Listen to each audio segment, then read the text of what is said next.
এই লেসনে আমরা Excel 2010-এ insert মেনুর কিছু গুরুত্বপূর্ণ বিষয় নিয়ে আলোচনা করব। যদিও প্রায় একই জিনিস আমরা ওয়ার্ডে দেখেছি। তো ইনসার্ট মেনুতে ক্লিক করলে আমরা এখানে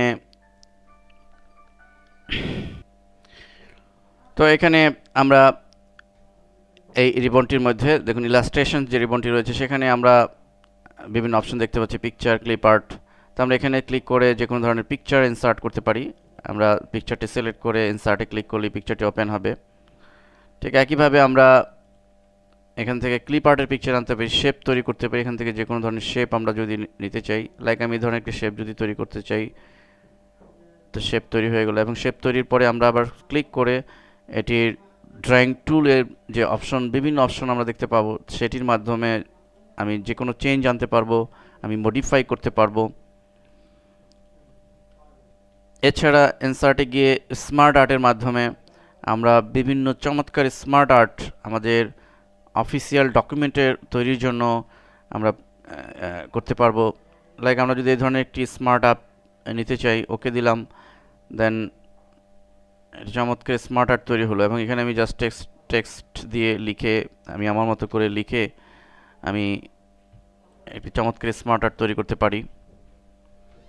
এবং একইভাবে সিলেক্ট করে আমাদের স্মার্ট আর্ট টুলস, যেটি অর্থাৎ যে কোনো অবজেক্ট ইনসার্টের পরে আমরা সেটি সিলেক্ট করলেই উপরে সেটির মডিফাইয়ের জন্য বিশেষ টুল আমরা পাবো, যার মাধ্যমে আমি এখানে ডিজাইনে ফরম্যাটে গিয়ে যে কোনো ধরনের ফরম্যাট ডিজাইনকে আমি আমার নিজের মতো করে আমি চেঞ্জ করে নিতে পারবো।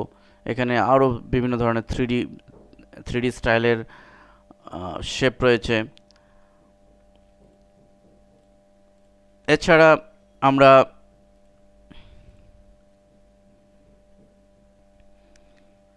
ইনসার্ট মেনুতে গিয়ে এখানে গ্রাফের ইউজ করতে পারি। আমি গ্রাফ অধ্যায়ে বিষয়ে বিস্তারিত দেখিয়েছি। বিভিন্ন ধরনের ইনফরমেশনকে গ্রাফিক্যালি প্রেজেন্ট করার জন্য, রেখাচিত্রের মাধ্যমে প্রেজেন্ট করার জন্য খুবই ইফেক্টিভ।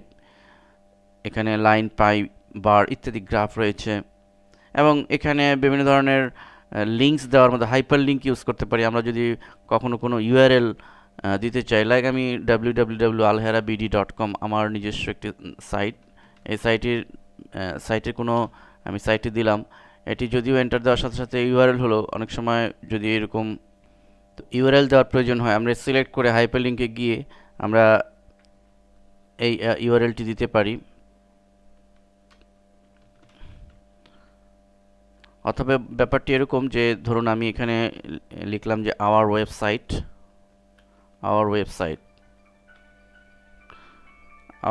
দেওয়ার পরে এখন আমরা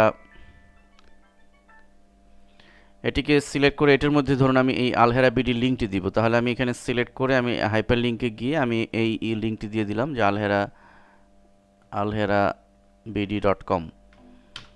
দেখুন এটি অলরেডি একটি লিঙ্ক হয়ে গেছে। আমি মাউস নিয়ে গেলে হ্যান্ড আকার ধারণ করছে। অর্থাৎ আমি এক্সেলের মধ্যে আমি কোনো লেখার মধ্যে, কোনো টেক্সটের মধ্যে যদি কোনো লিঙ্ক দিতে চাই কোনো সাইটের, তাহলে আমি এইভাবে সেই লেখা লিখে তার হাইপার লিঙ্ক দিয়ে দিতে পারি অনায়াসে। ঠিক একইভাবে এখানে আমি টেক্সট বক্স ইউজ করতে পারি। যে কোনো ধরনের টেক্সট বক্স চাইতে পারি, তাহলে আমি টেক্সট বক্স এখানে লিখতে পারি।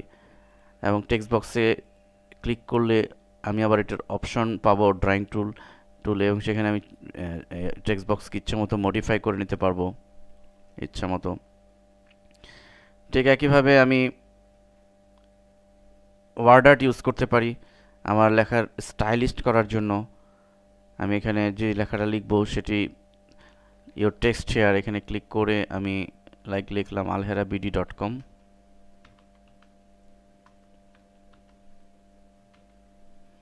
আলহেরা লিখলাম। তো এইভাবে আমি আমার একটা 3D লেখা আমি লিখলাম। এক্সেলের মধ্যেও আমার এমন ফরম্যাটিং প্রয়োজন হতে পারে। আমার হেডিংগুলোকে হাইলাইট করার জন্য ফরম্যাটিং করার প্রয়োজন হতে পারে। কোনো অবজেক্টকে সুন্দরভাবে ফুটিয়ে তোলার প্রয়োজন হতে পারে। তো সেজন্য আমি ইনসার্ট মেনুতে এই ধরনের যে সমস্ত ফরম্যাটিং টুলস রয়েছে, এগুলোর মাধ্যমে অনায়াসে সুন্দরভাবে আমি ফরম্যাটিং করে নিতে পারবো।